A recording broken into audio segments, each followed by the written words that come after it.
Olá para você, está começando mais um podcast Entrevistas DPE comigo, Beatriz Prio, e hoje nós vamos falar de um assunto muito atual, na verdade e até polêmico, com o professor Wilson Alves, que é professor do Instituto Federal de Roraima, que é o Chat GPT. Primeiramente, seja muito bem-vindo, professor, e muito obrigado por ter aceitado o convite. Obrigado pelo convite. A gente fica sempre à disposição, né, para tratar de temas, acho que importantes e relevantes para a sociedade. ChatGPT, na verdade, em sala de aula, né? Como que essa ferramenta ela tem sido utilizada, como essa ferramenta ela tem sido usada, na verdade, como suporte, mas até onde, né? Quais são as suas interferências? E é esse assunto que o professor vai conversar com a gente aqui e falar um pouquinho abertamente sobre o trabalho que é desenvolvido, as pesquisas, inclusive, mas professor explicando, né? O ChatGPT, desde que invadiu aí o mundo, né? E as salas de aula, como é que tem sido essa dinâmica de ensino, é, enfim, nas suas aulas e nas aulas de outros professores com quem o senhor compartilha conhecimento?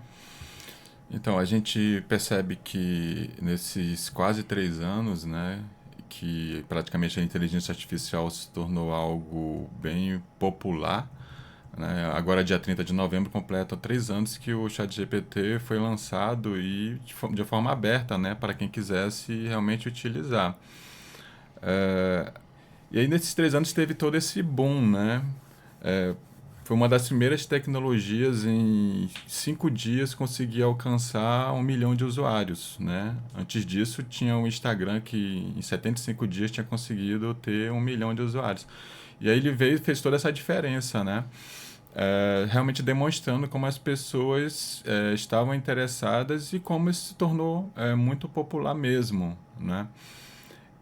E aos poucos a gente percebeu que ele foi cada vez mais passando a ser utilizado tanto por profissionais quanto por qualquer pessoa, né? Qualquer curioso.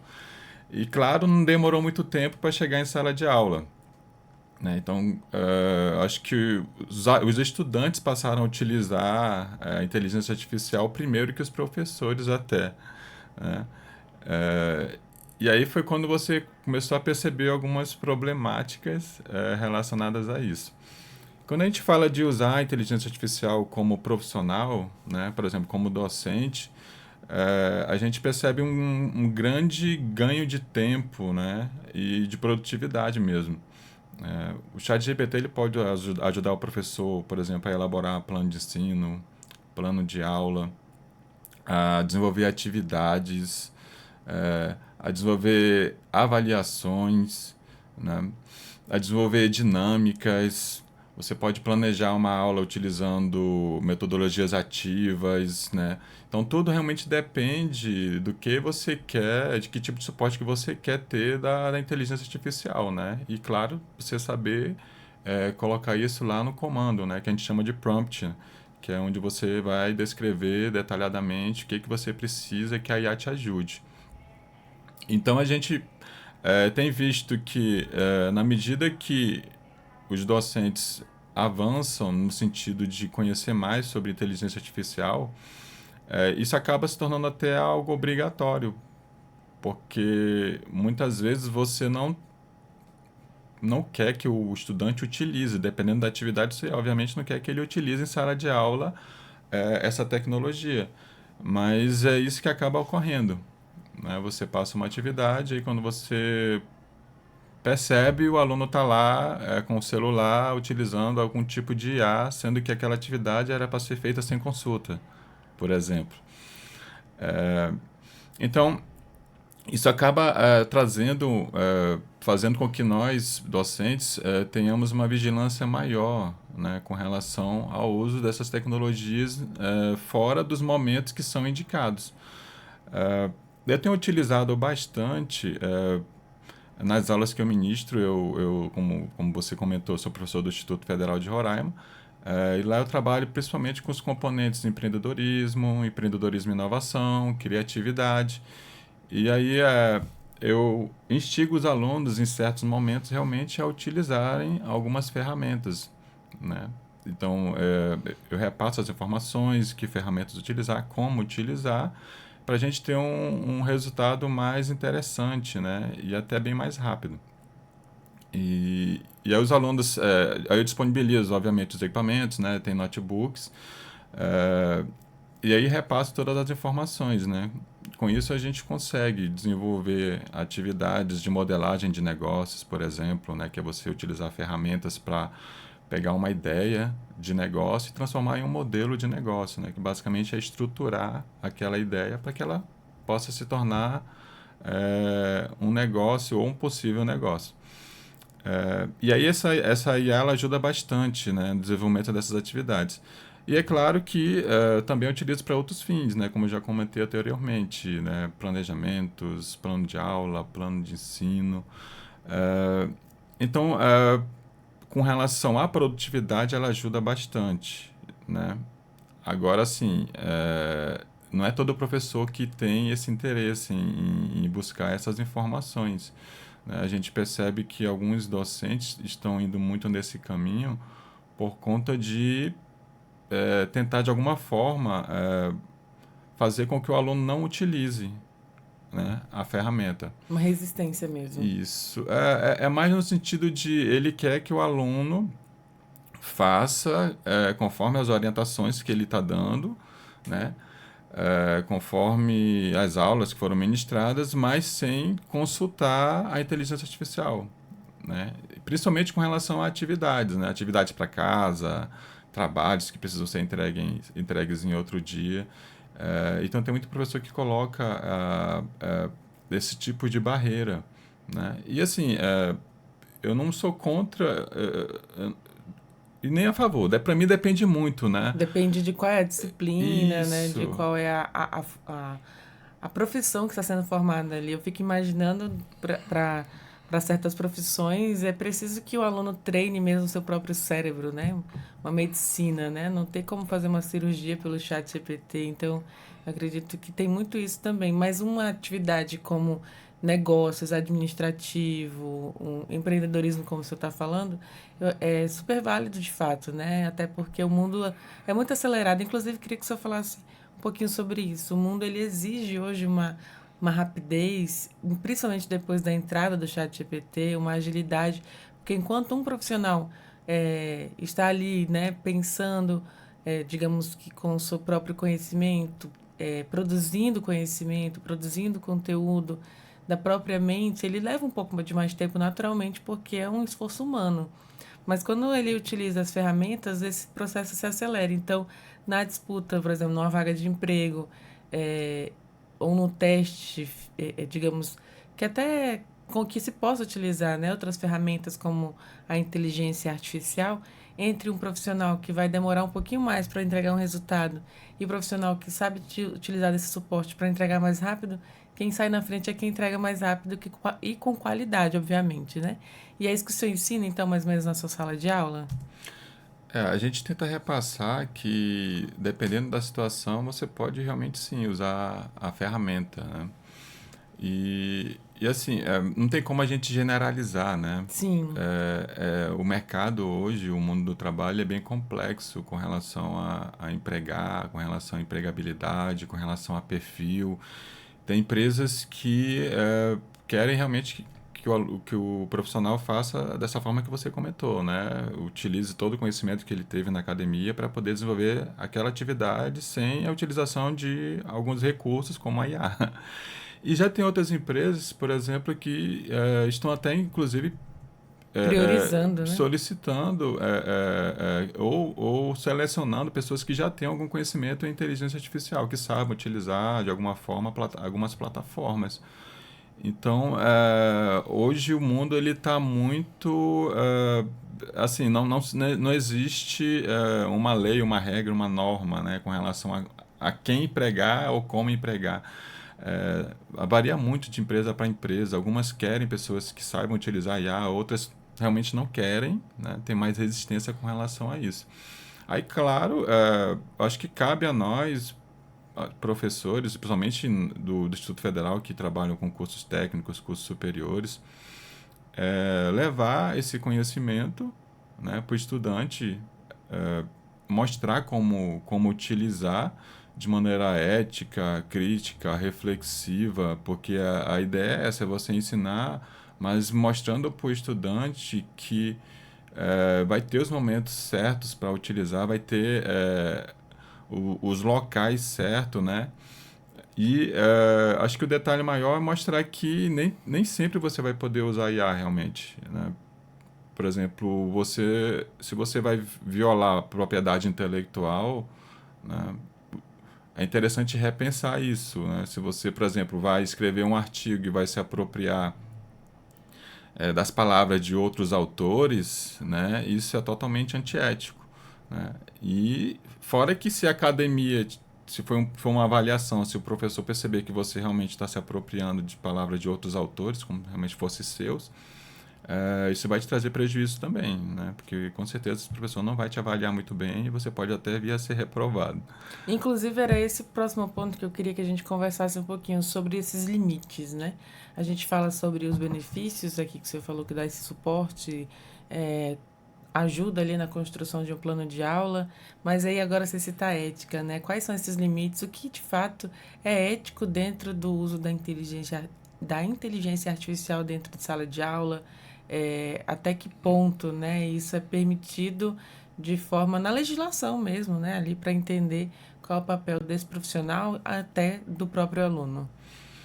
Então, essa é uma discussão bem polêmica, né? Acho que não tem uma linha muito definida ainda. Até a nível internacional, essa discussão já começa porque as IAs, para poderem existir e funcionar, elas precisaram ser treinadas, né? Não é simplesmente assim, você dá um livro para a IA, ela vai ler, né? Um livro físico ou digital.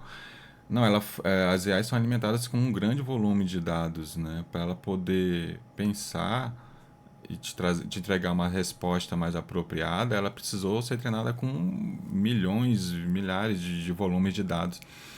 E aí, a primeira questão ética que começa é essa, né? Esses dados, eles foram autorizados, né?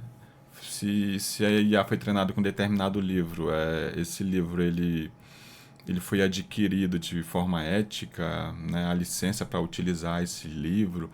Se a IA foi treinada para, por exemplo, tem IAs generativas que criam imagens, mas elas foram treinadas também com várias imagens de vários artistas. Ah, tem IAs que criam vídeos, né? Então foram também treinadas com vários vídeos, com várias informações relativas a isso. Aí a primeira discussão que começa é essa. Esses dados, eles foram adquiridos de forma ética, né? Então, até hoje, a OpenAI, que é a dona do ChatGPT, responde por alguns processos, né, relativos à propriedade intelectual. Então, quando se fala em ética, a discussão já começa justamente nessa parte do treinamento da IA, né? E aí se cai, acho que numa grande discussão que não tem fim, né? E aí, foram éticas das empresas que estão trabalhando hoje com inteligência artificial. A gente fala muito de ChatGPT, né? Mas depois que, em 2022, quando o ChatGPT entrou, veio correndo logo atrás outras plataformas, né?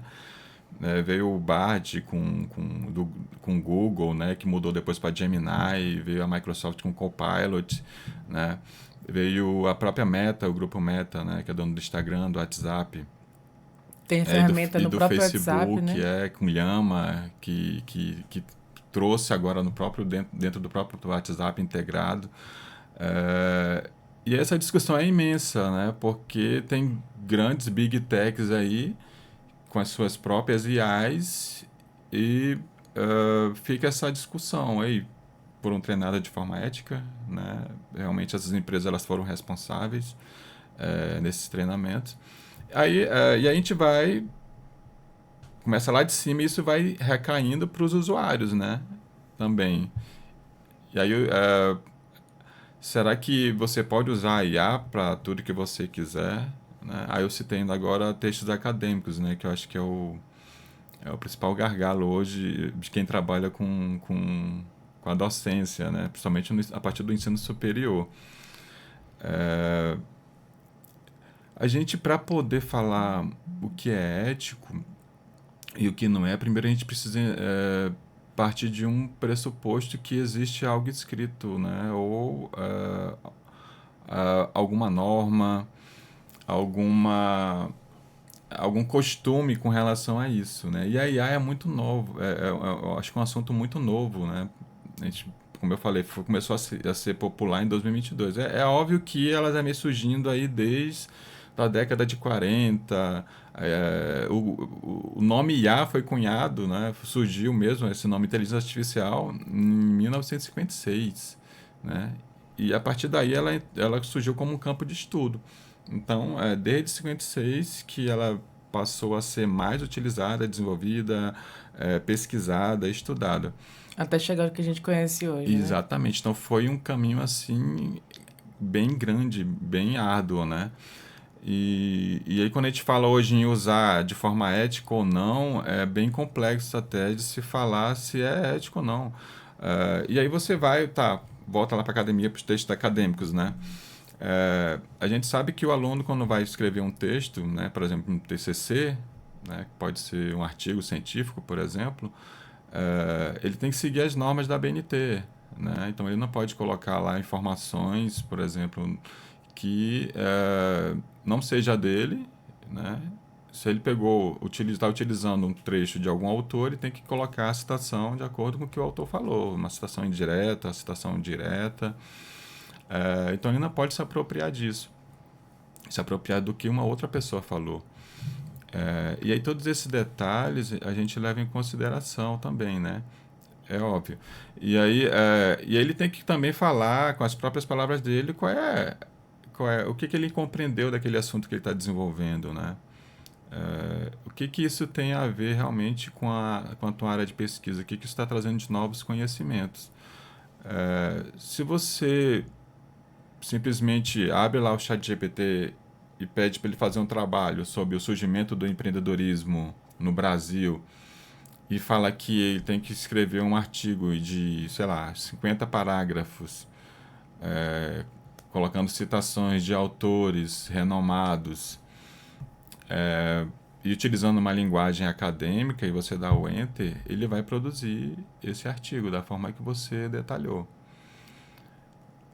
Só que a grande problemática hoje é que as pessoas não estão utilizando o ChatGPT para te ajudar. Eles estão utilizando o ChatGPT, por exemplo, Para para fazer fazer tudo. tudo, né? E aí tem muitos alunos que fazem isso. Aí construiu lá, copia e cola, joga no Word, né? Ou tem essa possibilidade também de você pedir para ele gerar no próprio formato DocX, que é o do Word. E a pessoa só vai lá, baixa, joga para a impressora, coloca o nome e entrega à noite para o professor. Tem aluno que faz isso? Tem aluno que faz isso e... Meu Deus. E dá para perceber na hora, professor? Então, se o professor já tem um certo conhecimento em A, ele consegue perceber. Se ele não tem conhecimento nenhum, ele vai achar que o aluno foi bem Brilhante. eficiente no desenvolvimento do trabalho. Só que nem tão eficiente assim, né? Na escrita acadêmica, se você não, se você vai utilizando para escrever um artigo, por exemplo, e você não vai ajustando, não vai consertando algumas coisas, ela escreve muita besteira. Ela gosta de, se você está falando sobre um determinado assunto, ela sempre tem um tom muito elogioso, né? Falando que está muito bom, que tá ótimo, que é interessante. Não traz a crítica que a academia exige também. Exatamente. Ela traz muito aquela personificação própria, no sentido de ficar elogiando determinado assunto que você está trabalhando, que você está escrevendo. Então ela não realmente ela não traz mesmo acho que aquele papel humano, né, aquela fala humana para o texto. E aí se você me perguntar, então é proibido usar IA para escrever um artigo, por exemplo? Então, isso depende muito da academia, isso depende muito da instituição, né? E aí, se a gente for analisar hoje no Brasil, por exemplo, só tem uma instituição que eu conheço que mês passado baixou uma portaria, né, a Universidade Federal do Ceará, uma portaria sobre o uso de inteligência artificial nos programas de pós-graduação. Então, nessa portaria, que inclusive é bem curta, acho que não chega a 10 páginas, ela traz todos os detalhes, né? Então, você pode usar a IA, mas ela está dizendo todos os detalhes como que ela deve ser utilizada. Então essa regulamentação ela é bem interessante porque ela te dá um norte, né? E Então, te dá os limites também. exatamente, ela te dá os limites. Então, você sabe como você pode usar, até onde você pode usar, né, e o que você não pode fazer, de forma alguma. E ao final ainda ela fala ó, que você tem que usar, depois que construir esse texto acadêmico, você tem que passar por uma determinada ferramenta para verificar se não tem plágio, né? Ou verificar o que a gente chama de similaridades. Então ela traz todas essas orientações com relação ao uso da inteligência artificial na pós-graduação. Então, quando isso acontece, quando uma instituição traz normas, fica bem mais interessante, porque daí o aluno agora ele sabe o que ele pode e o que ele não pode fazer, né? Se ele passa desse limite, ele sabe que ele vai se prejudicar, né?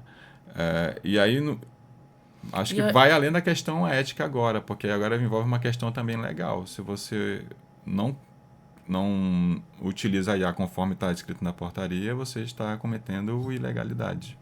e é interessante, né? É o UFC, né? Universidade Federal do Ceará. O FCE.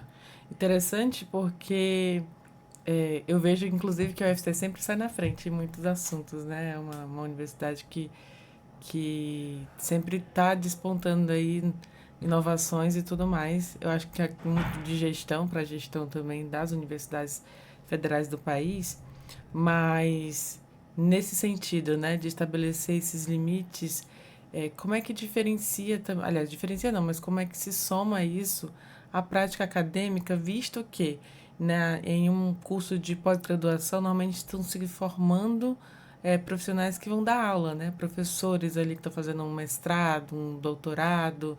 Então, significa que esse professor ele já pode até ser incentivado na preparação no seu curso de pós-graduação e voltar para dentro de sala de aula de um curso superior, por exemplo, e aplicar essa metodologia da IA de forma ética e até de forma legal, agora aplicando novas portarias e novos regulamentos.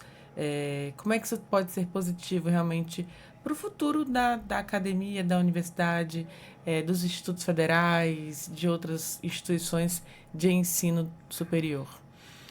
A gente vê como eu falei, que a partir do momento que a instituição já traz normas, né, já traz algumas regulamentações, isso facilita muito o nosso trabalho, né? Estou falando como docente.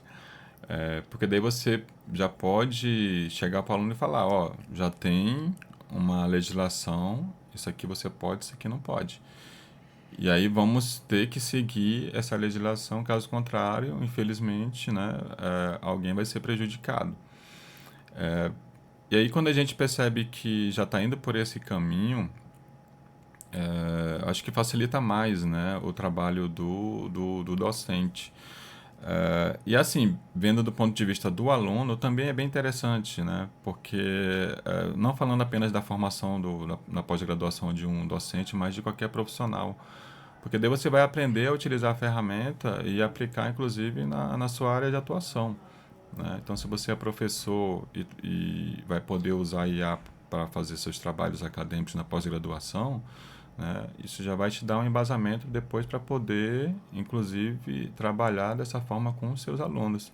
Aí, se você é profissional da área administrativa e está usando a ferramenta na pós-graduação, está aprendendo como utilizar, também vai poder utilizar na sua área de trabalho, né? Porque hoje dificilmente não tem uma inteligência artificial que não te ajude em qualquer área, né?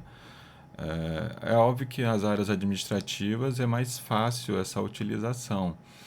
E aí a gente percebe que realmente ela está sendo utilizada para, novamente, se ganhar produtividade, né? Então, hoje se criam, por exemplo, os chamados chatbots, né?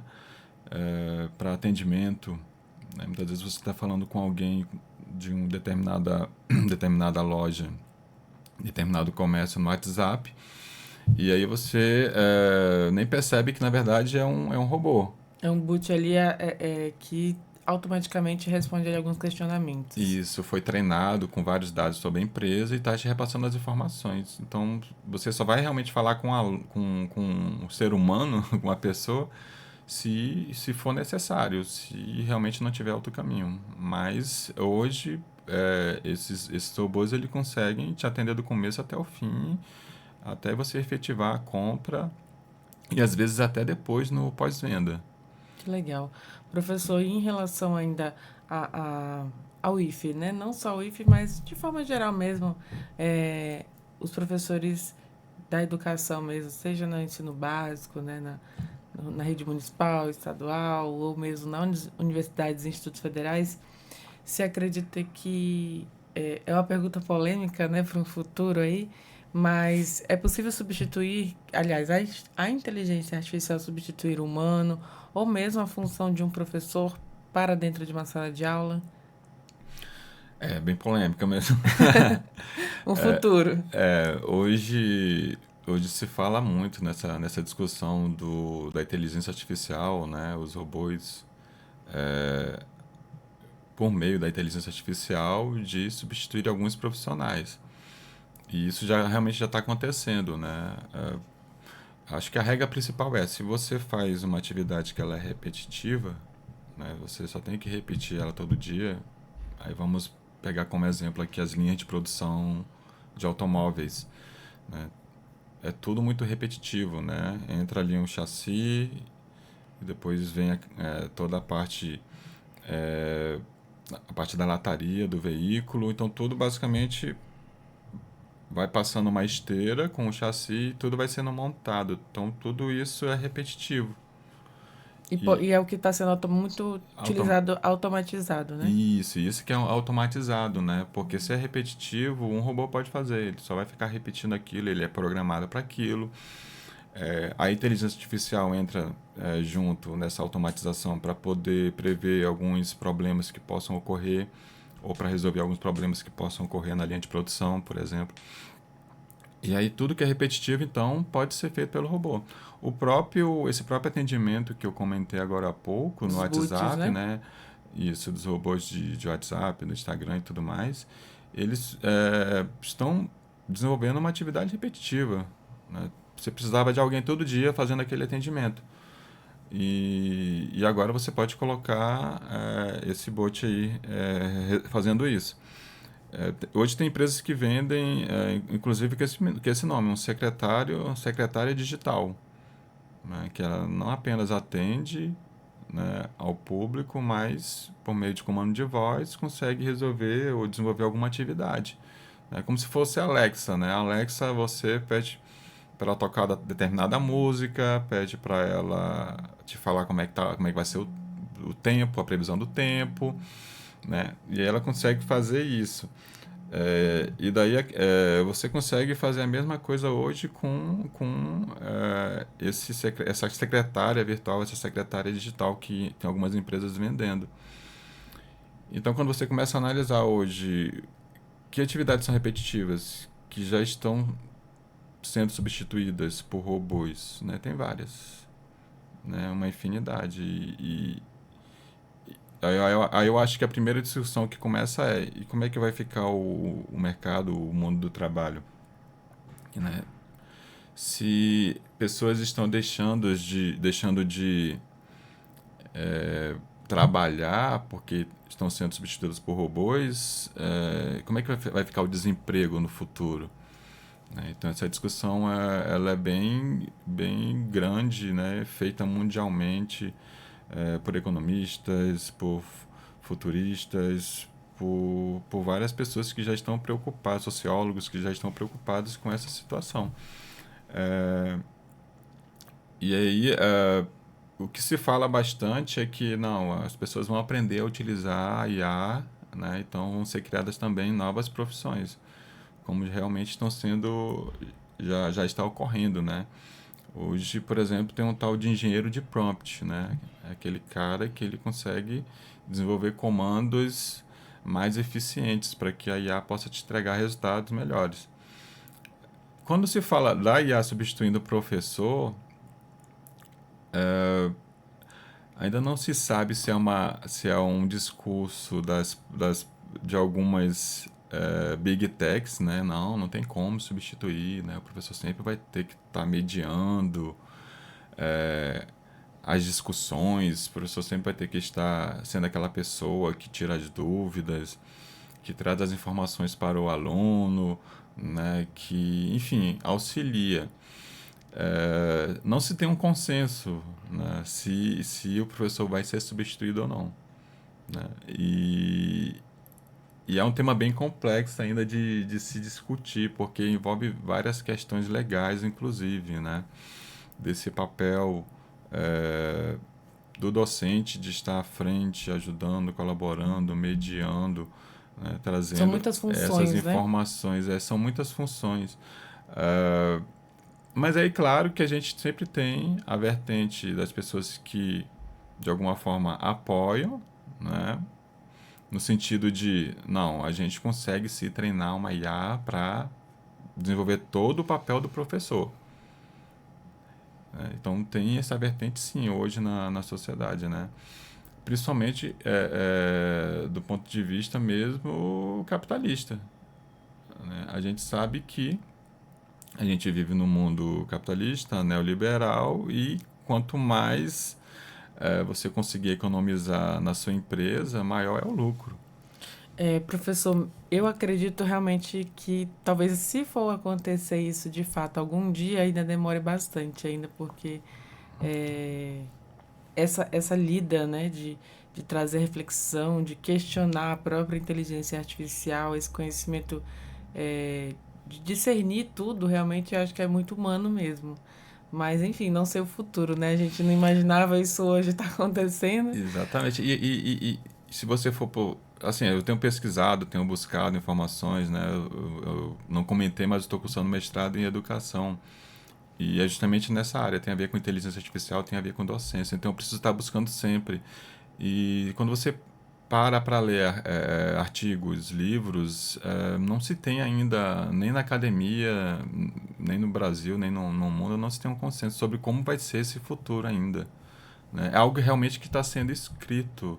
Então fica até bem difícil e complexo você tentar fazer uma prospecção, né, do que vai acontecer. O que a gente sabe é que a inteligência artificial vai se desenvolver cada vez mais, né? Até onde a gente não sabe ainda. Isso, a ideia é que ela chegue na tal da inteligência artificial geral, que é aquela inteligência que ela vai conseguir desde criar texto, criar imagens, criar música, criar o que você quiser, né? Então, o que a gente sabe do futuro é isso, que a gente vai chegar nesse nível.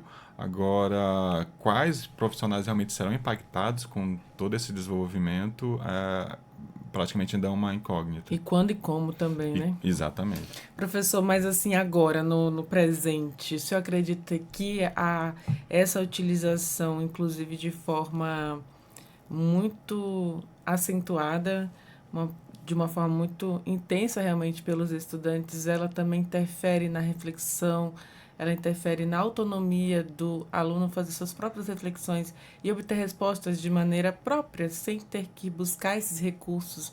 Digamos que como se estivesse cortando ali, ou então podando um pensamento crítico mesmo desses estudantes.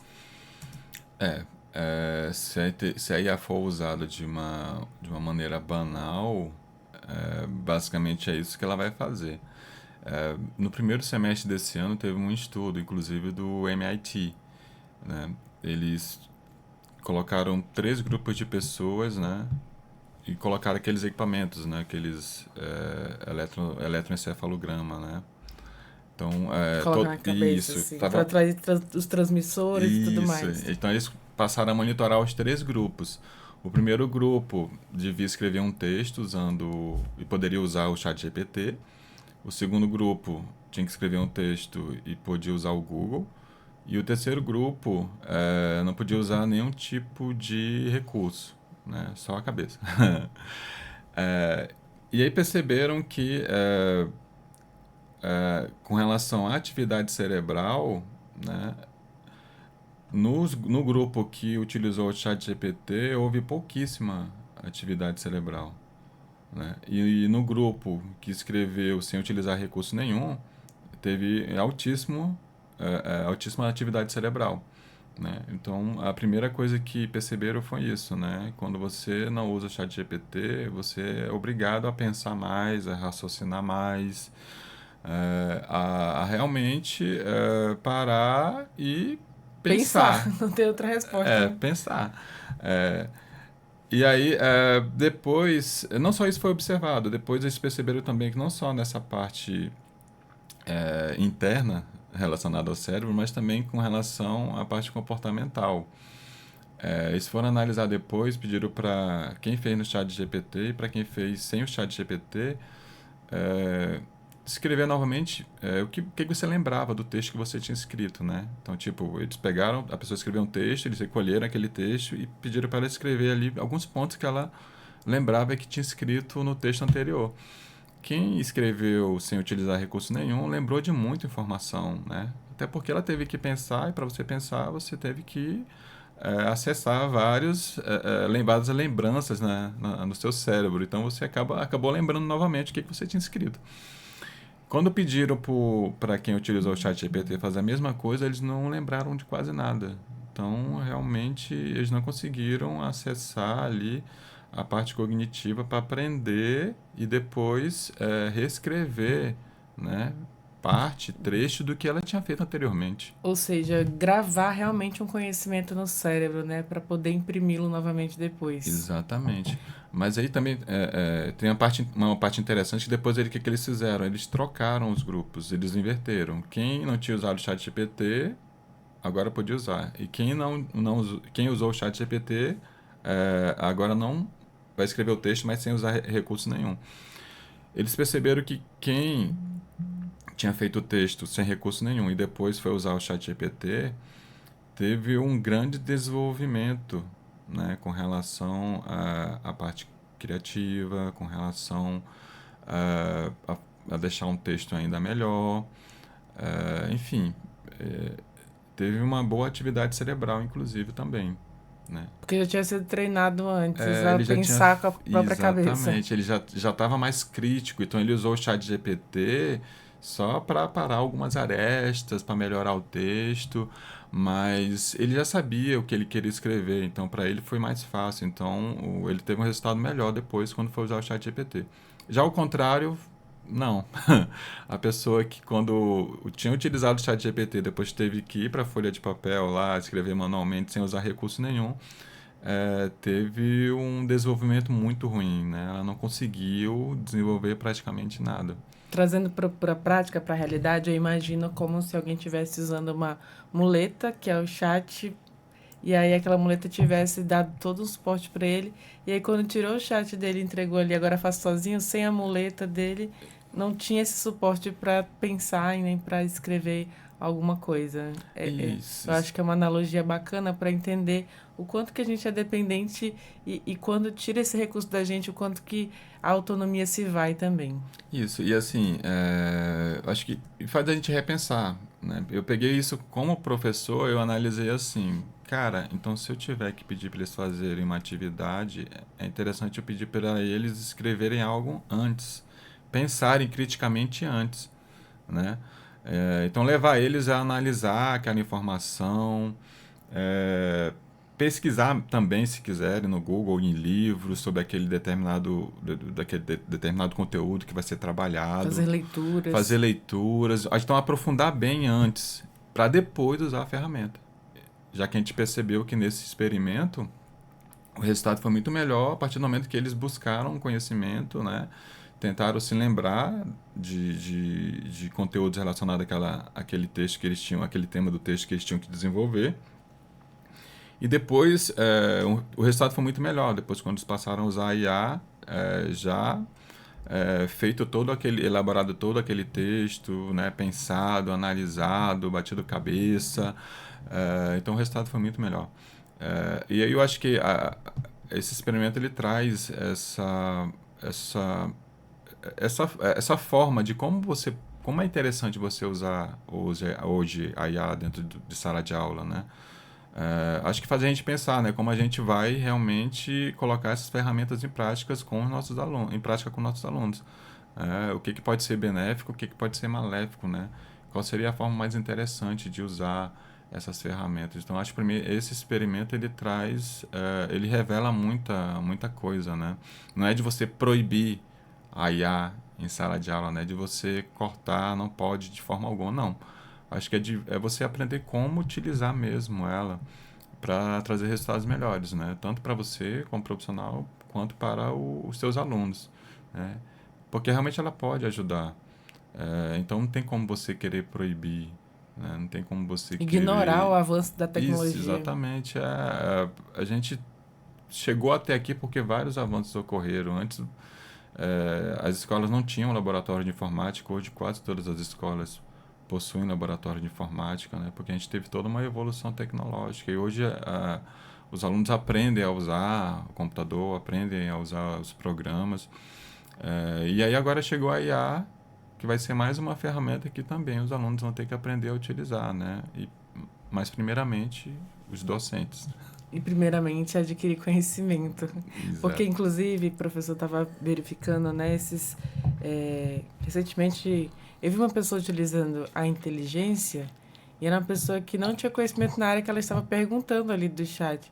E aí eu percebi que, eu falei, mas tá errado isso, porque você não vai conseguir absorver alguma informação, algum plano, alguma resposta jogando essa pergunta no chat, né? Jogando, digamos, que é o prompt, né? Que se fala.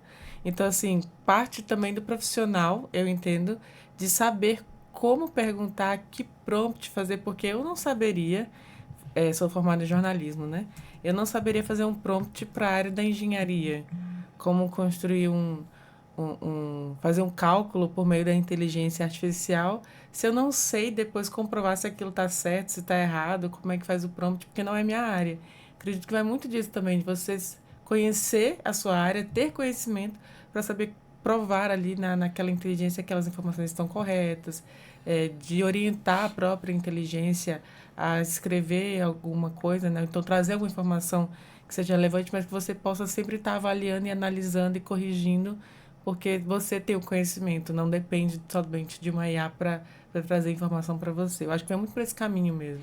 Ter o conhecimento para poder provar aquilo. Exatamente. Você só consegue trazer você só consegue bons resultados usando IA se você tiver um conhecimento pelo menos básico sobre o assunto que você quer desenvolver, né? Quando a gente fala, vou dar de novo o exemplo da escrita acadêmica, né? Se você quer escrever um artigo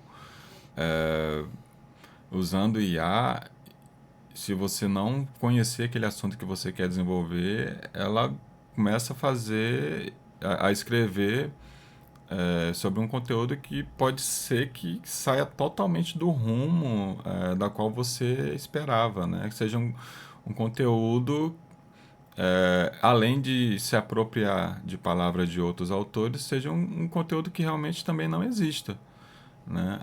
Hoje as IAs, essas de escrita de texto, elas cometem muito alucinações. A gente chama de alucinação, fantasmas. Elas criam informações que não condizem, não existem. Então, na escrita acadêmica, por exemplo, ela cria nome de autores lá na citação, né? E depois você vai olhar na referência, ela colocou lá na referência, né? Aí você pega aquela referência, joga no Google, você não encontra aquele autor, você não encontra o livro, você não encontra aquele texto lá que foi citado. Então ela inventa assim, e você olha o parágrafo, nossa, tá perfeito, né? Maravilha, casou muito bem com o que eu queria escrever, com o que eu precisava no meu artigo para poder fundamentar. Então ela cria, ela faz uma pesquisa, né, uma análise. Se ela não achar, ela vai inventar, né? Porque a IA ela entende que ela precisa ser E produtiva trazer resultados, e né? precisa trazer resultados. Então dificilmente ela vai dizer, desculpe, eu não sei falar sobre isso. A não ser que você treine. Também é possível você treinar ela para que ela possa te trazer essas negativas, mas a regra é que ela vai te trazer sempre a informação que você está pedindo. Não importa se é mentira, se é alucinação, se ela aumentou ou diminuiu, ela vai te trazer um resultado. E se você não conhecer, se você não tiver um conhecimento mínimo sobre aquilo, você vai acreditar. Então, inclusive tem essa preocupação hoje, né, da propagação das fake news por conta do uso desenfreado das IAs sem você fazer uma supervisão. Então, se você não faz essa análise crítica, reflexiva, se você não tem um conhecimento mínimo, você vai acabar propagando fake news, e seja isso nas redes sociais, seja isso na própria escrita acadêmica. E eu vejo isso muito nos vídeos, porque esses dias eu caí num vídeo de IA e eu só fui perceber que era IA. Acho que depois que eu assisti a quinta vez, eu falei, gente, como tá avançado. Isso era muito perfeitinho. E aí eu fiquei preocupada, ao mesmo tempo veio a reflexão à minha mente. Fiquei preocupada como que vai ser o futuro, sei lá, das crianças hoje que estão nascendo, para discernirem na história o que que era verdade, o que que era mentira com esses vídeos, né? Vamos ver um vídeo ali. Ah, eu achei um vídeo de 20 anos atrás da minha família, ou então de uma situação, né, que ocorreu no ano de 1900, aliás, agora a gente está em 2025, né? E aconteceu no ano de 2025, e para saber diferenciar, né, aquilo aconteceu mesmo, aquilo não aconteceu, uma foto, por exemplo, tipo, você vai, quem está escrevendo agora a história e foi estudar a história daqui a alguns anos, vai ter um desafio muito grande para entender o que que foi verdade e o que que não foi. Isso é com relação à geração de imagens, por exemplo, dificilmente hoje você consegue olhar para as imagens que são criadas por IA, você consegue perceber o que que é real e o que é criado por IA, né? Com relação à imagem, elas já criam imagens perfeitas. Parece, você olha assim, parece realmente uma fotografia, né? Que foi tirado com uma máquina digital, então fica perfeito, né? Elas chegam já nesse nível, né? E foi muito rápido, em menos de, a gente falei que foi lançado em Mas 2022, em menos de três mas a anos. geração de imagens, acho que foi esse ano que foi lançada. Popularmente falando, pro Assim, para ficar público. mais popular, mas não, por exemplo, o ChatGPT 2022, novembro de 2022. Em janeiro já estavam surgindo algumas plataformas, só que eram muito, as imagens eram muito ruins, né? Por exemplo, uma das primeiras a ser lançada foi uma bem famosa chamada My Journey, de geração de imagem, e uma outra também chamada Leonardo. Então as imagens não ficavam tão perfeitas. Se você olhasse assim, você começava a achar imperfeições, né? Isso em 2023. E aí, logo depois também o ChatGPT, já para esse ano, o ChatGPT também já trouxe essa funcionalidade integrada no próprio GPT. As imagens também perfeitas, assim, né? Inclusive você poderia colocar o estilo, né? Aí tem até a questão ética também, que Voltando o lá pessoal aquele estava tempo. usando o prompt colocando aquele estúdio Ghibli, né? Que é um do estúdio japonês, de ilustração. Então você podia fazer a sua imagem e transformar no formato do estúdio Ghibli, né? E aí houve toda uma discussão ética, poxa, estão violando, né, os direitos do estúdio Ghibli e tal. Então, você olha para a imagem hoje, você consegue gerar imagens perfeitas que você dificilmente consegue perceber o que, que é real, o que, que é criado por IA. Com relação a vídeos, também já estão chegando nesse nível, né? Esse ano, a gente for analisar de janeiro até agora novembro, houve um desenvolvimento enorme com relação à criação de vídeos, né? Teve a Sora da própria OpenAI, e tem outras plataformas também que já estão ficando bem populares, que criam vídeos perfeitos, né? E leva a gente até a pensar, né? Se você não olha assim e tem dificuldade em perceber se é verdadeiro ou se é real, eu começo a me preocupar, porque a gente sabe que toda ferramenta, toda tecnologia, ela é utilizada muito para o bem, né? Para você estudar, para você pesquisar, para você escrever. Mas aí tem pessoas que realmente utilizam de uma forma totalmente antiética, totalmente errada e até ilegal. Com má intenção mesmo. Exatamente. E acho que a gente vai ver muito disso no período eleitoral, né? Criação de imagens para criar fake news, criação de vídeos para criar fake news. A própria voz. Isso, a voz. Então a IA consegue copiar tudo, desde a sua estrutura física, óssea, a sua cor, até a sua voz, né? Então você consegue criar o vídeo perfeito. Então imagina aí um vídeo perfeito para denegrir a imagem de determinada figura política no período eleitoral. né? Nossa, vai ser uma confusão tão Sim, grande, meu porque Deus. a gente percebe que as pessoas acreditam mesmo, elas não têm esse olhar, não, isso é mentira, gente. E não procuram também saber se realmente é verdade, né? E eu vejo isso acontecer muito. Eu convivo como eu ministro aula do médio integrado até o superior. A gente convive com muitas pessoas jovens e também com pessoas idosas. Então a gente percebe que hoje as pessoas idosas, nossos idosos, eles estão sendo muito enganados por essas fake news, por essas imagens que são geradas por IA, que você não consegue perceber o que é verdadeiro, o que é IA. E, e agora com essa popularização dos vídeos, né, totalmente realistas, a gente vai ver muito idoso se enganando, repassando, compartilhando e acreditando nessas informações, né? A gente que já tem uma certa idade, os jovens acreditam, imagina uma pessoa que não tem tanta experiência e conhecimento, né, com relação a isso. Então, Eu acredito que vai ser um problema gravíssimo ano que vem. sim, E é assunto para outra entrevista, para outra discussão, que senão não acaba não. é verdade. Tem muito assunto para falar sobre IA, muitos problemas nas entrelinhas, apesar de todos os pontos favoráveis, né, que a gente discutiu aqui, mas existem muitas situações ainda não normatizadas, não tem uma lei ainda muito específica, então acredito que podem surgir muitos problemas, inclusive até para a saúde mental, enfim, outro assunto também. Mas eu queria agradecer, professor, a sua disponibilidade, explicar para a gente como é que é utilizado isso e que é possível utilizar isso também aí dentro de sala de aula, como um suporte, como uma peça, uma ferramenta para trazer resultados positivos também para a educação, tanto na educação básica quanto também agora eu estou falando sobre a educação superior. Queria agradecer realmente, assim, se a gente fosse continuar conversando aqui, um debate até o fim do dia sobre IA. Tem muito assunto. Mas eu queria agradecer de fato, assim, e quando a gente tiver outra oportunidade de conversar um pouquinho mais, inclusive sobre esse problema que a gente vai ter agora em 2026 com as eleições, com o período eleitoral, que vai ser realmente, assim, acho que um problema muito intenso, mas depois a gente conversa mais sobre isso.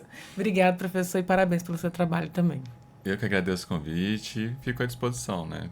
É um tema que eu gosto de falar, acho interessante e, como eu falei, estou desenvolvendo também no meu mestrado. Então, o que eu puder colaborar e estudar mais sobre isso, estou à disposição. Obrigado pelo convite também.